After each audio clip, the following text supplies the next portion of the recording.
The Constitution of India. Preamble. We, the people of India, having solemnly resolved to constitute India into a sovereign, socialist, secular, democratic republic and to secure to all its citizens justice, social, economic and political, liberty of thought, expression, belief, faith and worship, equality of status and of opportunity, and to promote among them all fraternity, assuring the dignity of the individual and the unity and integrity of the nation. In our Constituent Assembly, this 26th day of November 1949, do hereby adopt, enact and give to ourselves this Constitution. Happy morning, students. I hope all are having great time in your house because our Gurukala 2021 is going to be inaugurated tomorrow, and it's going to be a great time for each and every one of you watching Youth Festival online for the first time in the history, right? At this point of pandemic where nobody is engaged in any cultural activities, this is the only school which is able to do it successfully. It is just because of our oneness, and I know children, you all will be busy preparing for your own respective items. Wish you all a good luck. Do your item with passion, with dedication, give your best to your item. Definitely you will be rewarded. Participation is winning, and that is the most important step you all have taken already, right? So all the best for all the participants to get great rewards after this youth festival once it gets over. And teachers, we are eagerly waiting to see your performance online too, right? So the countdown already has started, and tomorrow is going to be the great day. So share the link with the maximum number of people, your friends, relations. Let it reach the whole universe, right? Each and every corner of the world, so that they can sit and watch what's happening here in Alathur Gurukula. Okay, children. Now, we have already started our 4th chapter, and now let us do a small recap of what we have learnt. We learnt about what is a mineral and what is an ore. Ore, we know that is the content which has the maximum metal content in it, and it should be easily available and it should be easy to extract also. So those are the important points of ore we saw. And the process of getting the metal from its ore in its purest form is called as metallurgy. And then we were saying the steps of metallurgy, the most important step being concentration of ore. In concentration of ore, we had 4 main methods. First one is levitation, also called as hydraulic washing. Then we had froth flotation, magnetic separation and leaching. We were also learning about these 4 methods in detail, and I had posted you a video for clear understanding about each method. In hydraulic washing, we were seeing that there is a difference between the density of the ore and the metal content, right? Water was just pushed from the bottom, and we know the ore gets settled and the gangue, that is the dust particles, they come out because they are lighter in density. Then we were seeing froth flotation, where we were using froth stabilizers and also pine oil, where the difference was with the ore was actually lighter and the dust particles or the gangue was denser, so it was settling at the bottom. And we know oil and water do not mix with each other, so we were using pine oil to remove the ore separately. And then we saw magnetic separation, where there should be a difference in the magnetic character of the ore and the impurity. We were using the rotating paddle with magnetic bar attached and how they get separated. Then we were seeing about leaching, the process where the difference is in the solubility, right? We were dissolving in a suitable solvent, ore gets completely dissolved, impurity do not get dissolved, it becomes insoluble, which can be filtered off, and that filtrate will undergo a chemical reaction so as to get our metal in a separate form. This was we saw in the last class. So with concentration of ore, we stopped our last class, and today we are going to see about extraction of ore into its oxide. So there we have two important methods, roasting and calcination, and then we will get into refining of metals. So now we are going to see extraction of metals. We were seeing about concentration of ore where we were removing the impurities. Now we are going to see extraction of metals. Metals, when it has to be extracted, it has two simple steps. The first step being conversion of ore into its oxide. The ore which is being concentrated, that is, you have already removed the impurities. Now we are going to convert this concentrated ore into its oxide form. Why do you convert into oxide form? Because once the ore is converted into its oxide form, it is easy for us to get it reduced to its metallic form. That is, from the oxide metal, it is easy to reduce the metal. You can easily get the metal. It is not in the pure form, but you can get the metal in its original form. So first is conversion of ore into oxide, and the second step is reduction of oxide. Now what is conversion of ore into oxide? If I want the ore to get converted into oxide, there are two steps, that is two different methods. Step is only one, but you have two different methods.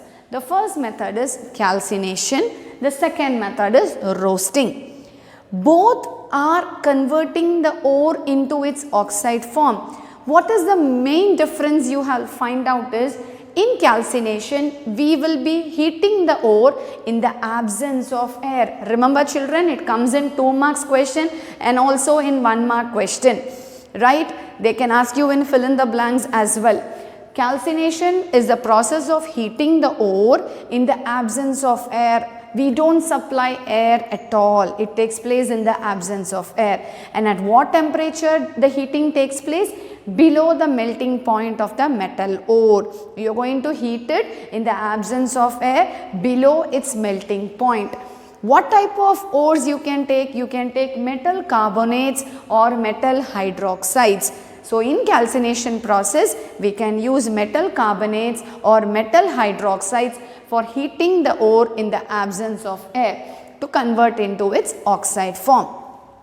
The next one is roasting. In roasting, the same heating process is taking place, but with enough supply of air. They would have mentioned in a current of air. What do you mean by current? Supply of air.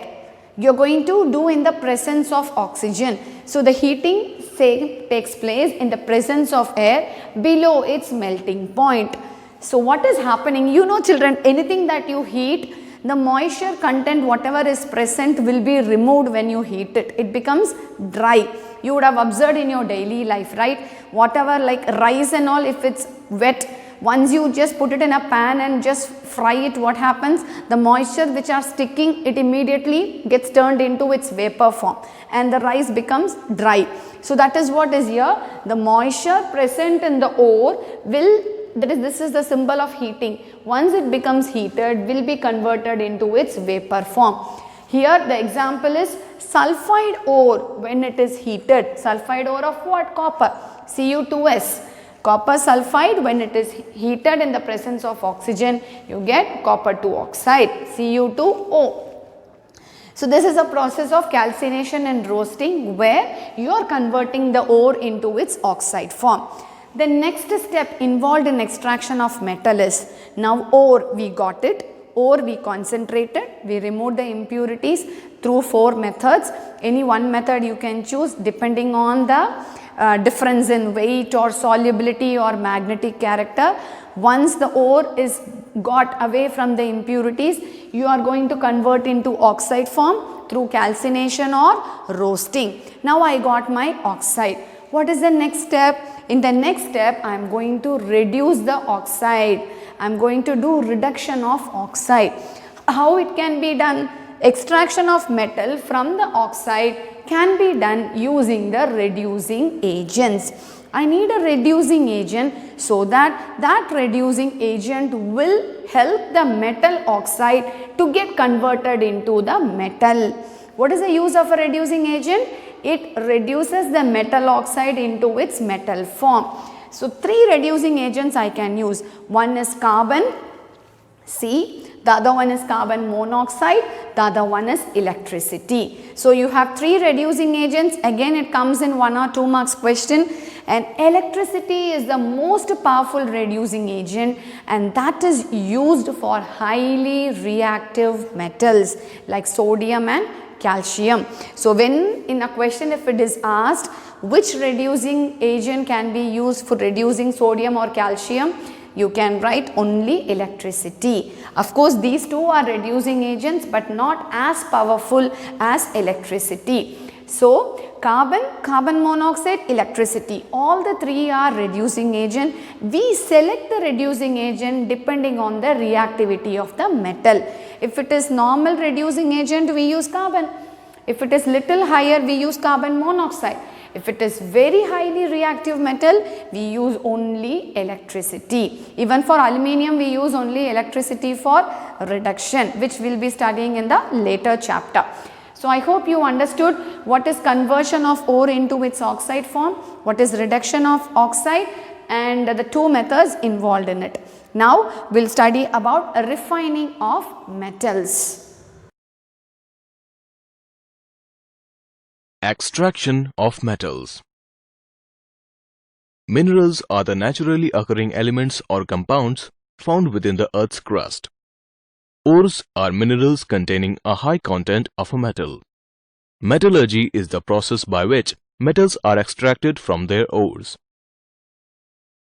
Metals can be extracted based on their reactivity. Metals of low reactivity such as mercury, silver, and gold are extracted from ore by heating. The ore of mercury is called cinnabar and has a chemical formula of HgS. When cinnabar is heated, it will be reduced to metallic mercury. Moderately reactive metals such as iron, zinc, and lead are found in ores as sulfides or carbonates. Sulfide ores are oxidized by heating excess air during a process called roasting. Zinc sulfide is heated in the presence of excess oxygen, which will convert it to zinc oxide. Carbonate ores are oxidized by heating in limited air during the process of calcination. Heated calcium carbonate will oxidize as calcium oxide. After roasting or calcination, the newly oxidized metals will be reduced through the process of smelting. Zinc oxide can be heated with a reducing agent coke, which is simply carbon, and reduced to metallic zinc. Highly reactive metals such as potassium, sodium, and calcium can be extracted through electrolytic reduction. Sodium metal can be extracted from its ore, sodium chloride, using electrolytic reduction. In an electrolytic cell, sodium will collect at the cathode, while chlorine will collect at the anode. Summary. Minerals are the naturally occurring elements or compounds found within the Earth's crust. Ores are minerals that contain a high content of a particular metal. Metallurgy is the process by which metals are extracted from their ores. Metals of low reactivity are extracted by heating. Metals of medium reactivity are extracted by roasting and calcination. We will get into refining of metals. So, conversion is done and reduction is done. Now, we are going to see refining of metals. Why do you refine metals? See, after the ore is converted into its oxide and the oxide being reduced to its metal, still the metal will be having some sort of impurity. Some other metals, some other metal oxides, it is not in 100% pure state. For that purpose, we do this refining of metals. What is the purpose of refining the metals? You remove the impurities to get the pure metal. So, the impurities are removed to get the purest metal. Now on what basis you select the refining methods? Just like the concentration of ore or conversion of oxide, we have 3 methods used in the refining process. First one is liquefaction, then we have distillation, and the third one is electrolytic refining. On what basis do we do this? Depending on the nature of the metal and the impurities that are present inside.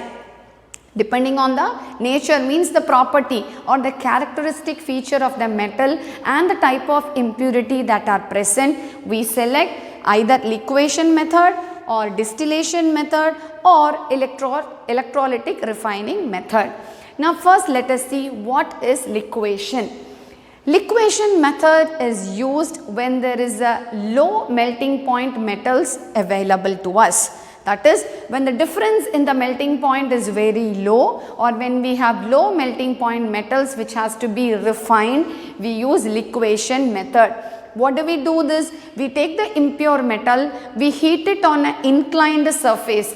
What do you mean by inclined surface? Something like this. When you heat the metal in an inclined surface, the metal which can melt at low temperature start melting first. So you get the pure metal first and then leaving behind the impurities. The picture is given in your textbook. Definitely I will be sending the video as well for clear understanding. So that process we call it as liquefaction, and examples are the most important, children. Here we can use tin and lead for liquefaction process. How do we get this in exam? Either they may ask you to explain liquefaction process, or it can come in match the following.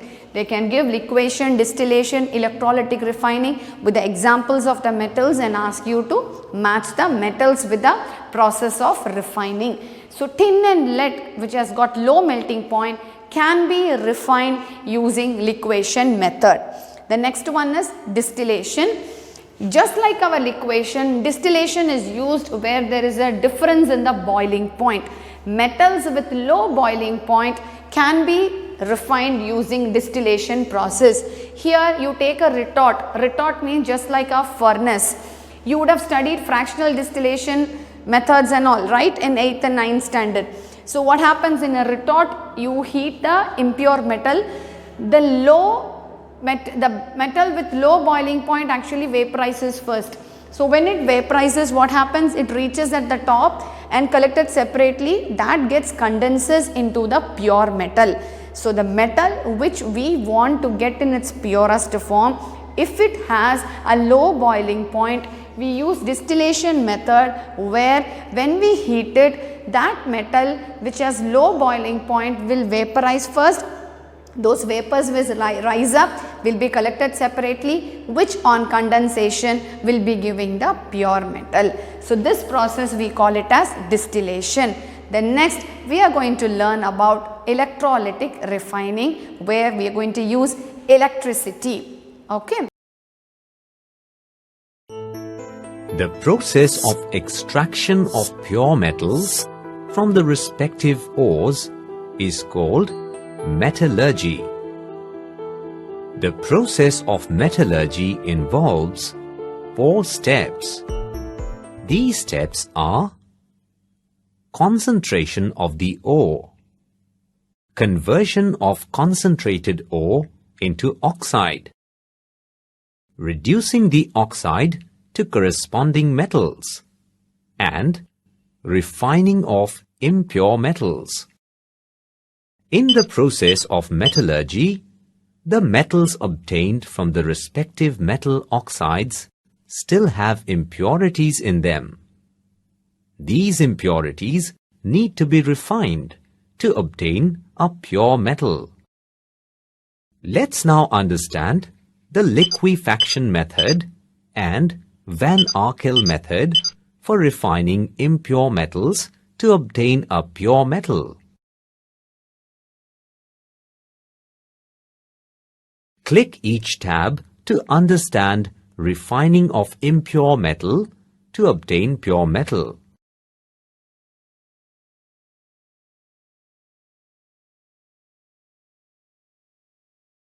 Liquefaction process is used to purify metals with low melting point, such as tin, lead, and bismuth.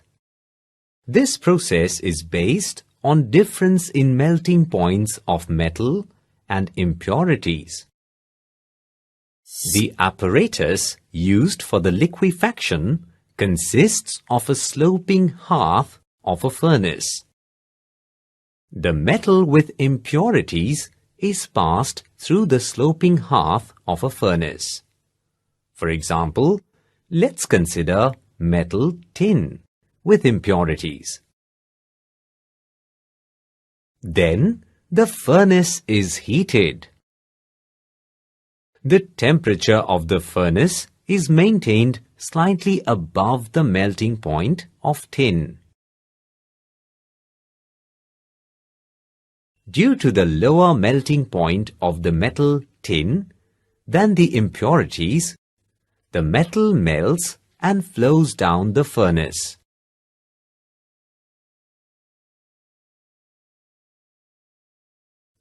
Thus, the process of liquefaction purifies a metal from impurities.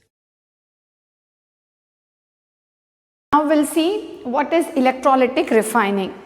In this also we are going to get the pure metal, that is you are going to refine the metal in its purest form by the process of electrolysis. We know what is electrolysis, where we use a metal solution with some electrolyte, that is like in presence of an acid. So here we are using copper sulfate with sulfuric acid as an electrolyte here. So that is copper sulfate and sulfuric acid is present as electrolyte. Our pure metal is copper, which is used as cathode, and impure copper is used as anode. And how are we going to do this? When it is connected to an external circuit, what is happening? As the current passes, the impure copper being anode, which is a negative electrode, we know at anode what takes place. Remember children? Yes, at anode oxidation occurs. So anode oxidation occurs, this copper, impure copper, start losing electrons and become copper 2+. Now those electrons, when it passes through the external circuit, reaches the positive end, that is cathode. At cathode we know reduction occurs. So what is present here? Copper 2+ in the solution. Those copper 2+ in the solution will take up the 2 electrons from the external circuit and get reduced to copper metal. So here what are we going to see? There is a table given to you in page 67. Observe the picture and complete the table. Which is our anode? You can write impure copper. Please write children. Anode is impure copper. Cathode? Cathode is pure copper. And which is our electrolyte? Yes, electrolyte is copper sulfate solution with sulfuric acid. Please write CuSO4, copper sulfate, CuSO4 plus H2SO4.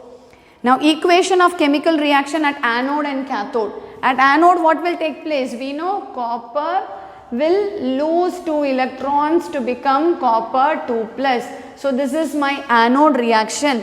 Copper will lose 2 electrons to become copper 2+. At cathode what will happen? Copper 2+ will accept the 2 electrons and get reduced to copper. So anode and cathode chemical reaction, this is oxidation and this is reduction. Together we call it as redox reaction. I hope you understood what is electrolytic refining, and that's how we get the pure metal deposited here and you refine the metal. And the impurities from this impure metal will be settling at the bottom of the beaker, which we call it as anode mud, which will be settling at the bottom of the beaker. Okay, so this is electrolytic refining. Now we will learn about industrial production of iron. We have learnt that metals may be extracted from their ores in several ways, depending on their place in the reactivity series. However, even after these metals are extracted, they are not in a pure form. They must be refined to remove various impurities. Electrolytic refining is widely used in the refining of metals such as copper, zinc, tin, nickel, silver, and gold. Electrolysis can be used to refine an impure metal to obtain a metal of high purity. During electrolysis, the impure metal is made the anode, and a thin sheet of the pure metal is used as the cathode in a suitable electrolytic bath. As the current flows, only the pure metal from the anode dissolves in the electrolyte and is deposited on the cathode. The insoluble impurities settle toward the bottom of the anode. This is how metals are refined.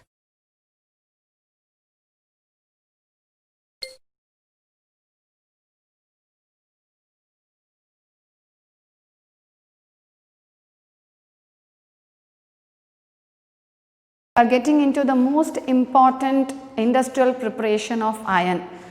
Children, please bear with me. I may not be a good artist. I would have not drawn as perfectly just like that in your textbook. And you don't have to worry because you will not be asked to draw the diagram. They may just ask you the equations, the 5 equations which are very important for your board exam as of iron extraction is concerned. What happens here? Now we got iron ore. Iron ore will be concentrated either through hydraulic washing or through magnetic separation because it is magnetic in nature. Once after the concentration is done, the next step is conversion into its oxide, where we use the roasting method with the presence of oxygen. After roasting method is done, we reduce the metal oxide into its metal. Then comes our refining. In extraction, see, this is a blast furnace. Why it is called as blast furnace? Because you send a blast of hot air from both the ends, which will be just sent into this furnace, that is retort. And the hematite ore is what we are taking here. This hematite ore will be mixed along with limestone, that is calcium carbonate, along with coke. What is the use of coke here? Coke is the raw material which is used for preparing our reducing agent in this process of refining iron metal. So the raw materials used in the blast furnace, 1 mark question again. We have hematite, limestone and coke, which is mixed in a ratio and it is fed through the blast furnace. Once it reaches here, you are sending blast of hot air. So we have coke, which is carbon that is present in the raw material, which will combine with the oxygen which you are sending into the furnace to form carbon dioxide. During the formation of carbon dioxide, some heat is evolved, so it is an exothermic process. This carbon dioxide will combine with some more coke to form carbon monoxide. So the function of coke feeding into the blast furnace is for the preparation of carbon monoxide, which acts as a reducing agent. So this carbon monoxide, what is the use of reducing agent? It will reduce the oxide of the metal into its metallic form. So this carbon monoxide will convert my hematite ore into iron metal. So Fe2O3, when it combines with carbon monoxide, you get iron, that is Fe, and carbon dioxide. Reducing agent function is to reduce the oxide, but itself gets oxidized. So carbon monoxide will become carbon dioxide. So we got our pure metal. So this metal will just slowly come down as a molten state. So it slowly just comes down. And what happens during the process? We have limestone is used. What is the use of limestone? Along with this iron, there will be some sort of impurities present, that is gangue. So we need to remove that. So how can we remove it? This calcium carbonate limestone will decompose to form calcium oxide and carbon dioxide. Calcium oxide is called as flux. So this calcium oxide will combine with silicon dioxide, which I told you, dust, sand particles, impurities. So it will take away the gangue which is sticking into this molten iron and will come out as slag, which is calcium silicate. 1 mark definite question, the formation of slag. So calcium oxide will combine with silicon dioxide to form calcium silicate, CaSiO3. So these are the 5 reactions which are important, and once you come down you get the slag in a separate column and you get your molten iron in its purest form in a separate column. I will be definitely sending the video for you to understand the process of industrial preparation of iron using blast furnace. With this we will stop for today. I hope you understood today's class. If you have any doubts, please ask me, children. There is nothing to hesitate from your side, right? So take down the notes wherever it is necessary. As of equations are concerned, they are very important. Okay, so watch the video and be happy always. Stay home, stay safe. See you in the next class. Bye. Iron is mined from the Earth's crust in its combined state as an ore. Hematite, magnetite, iron pyrites, siderite and limonite are the most important ores of iron. Iron needs to be extracted from its ore before it can be used commercially. Let us see how iron is extracted from its ore. The extraction of iron from its ore is a 3-stage process. It includes concentration, calcination and smelting. In the concentration of ore stage, lighter impurities are removed from the ore. In the calcination stage, moisture and volatile impurities are removed from the concentrated ore. In the smelting stage, iron ore is reduced to iron. In this lab, you will be taken through the steps of iron extraction. Let us start right away. Note: iron extraction takes place at high temperatures, and hence all personnel wear protective equipment to keep safe from potential hazards. Iron is mainly extracted from its principal ore, hematite. Ore obtained from the mine contains gangue, which largely consists of silica and earthly impurities. The light earthly impurities are removed in the first stage of extraction, concentration. Let us see how this happens. First, powdered ore is added into the hydraulic classifier. Click the powdered ore to add it to the classifier.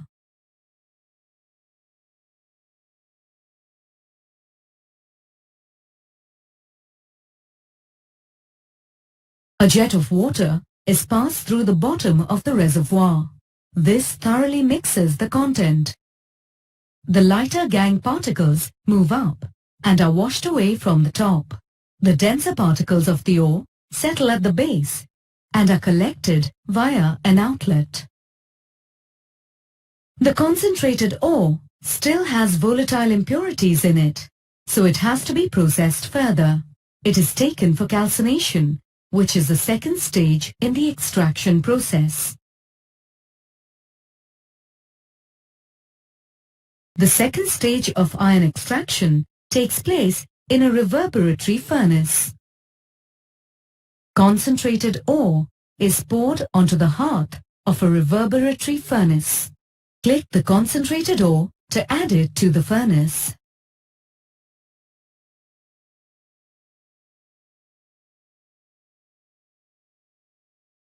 The burning coal present in the furnace increases the temperature inside. The ore is subjected to this high temperature in a limited supply of air.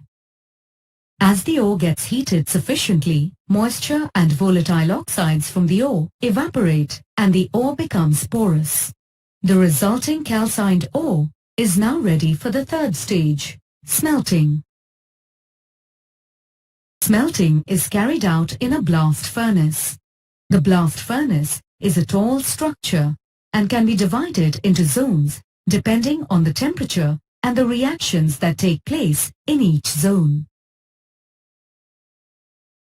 The calcined ore collected from the reverberatory furnace is mixed with coke and limestone in the ratio 8:4:1.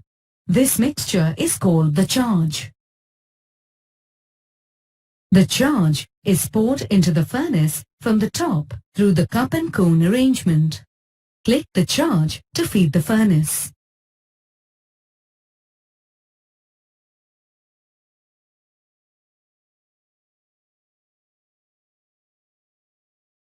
A preheated blast of air is sent into the furnace from the bottom. This air is at a high pressure and at an extremely high temperature of 1500 degrees Celsius. At this temperature, coke, which acts as a fuel, burns and produces carbon dioxide in the combustion zone. The carbon dioxide formed moves up the furnace and reacts with more coke, thus getting reduced to carbon monoxide.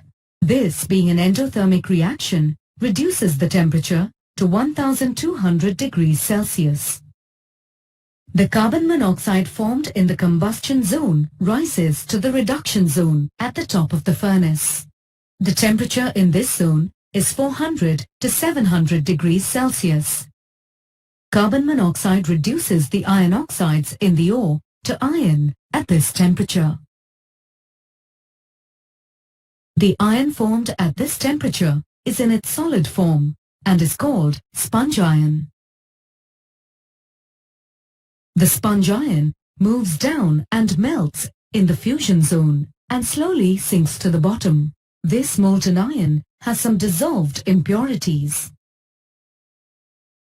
Meanwhile, the limestone present in the charge decomposes to give calcium oxide. Calcium oxide reacts with silica impurities in the ore to form the slag, calcium silicate, in the slag zone. This molten slag sinks to the bottom of the furnace.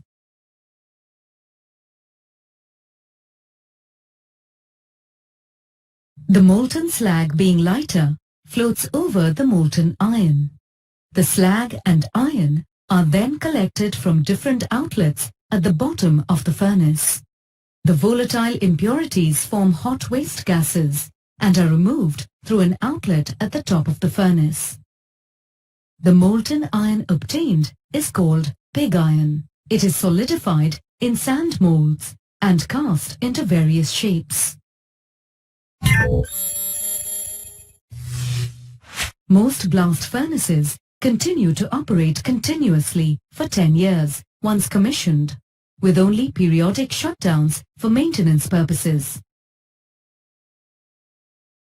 Let's quickly recapitulate the steps in the extraction of iron. The powdered ore is concentrated in a hydraulic classifier. Here, the lighter impurities from the ore are removed. Next, the concentrated ore is calcinated. This involves heating in a reverberatory furnace. The volatile impurities and moisture are removed in this process. The calcined ore is smelted in a blast furnace. During this process, iron oxide is reduced to iron. The molten iron obtained is called pig iron. It is solidified in sand molds and cast into various shapes.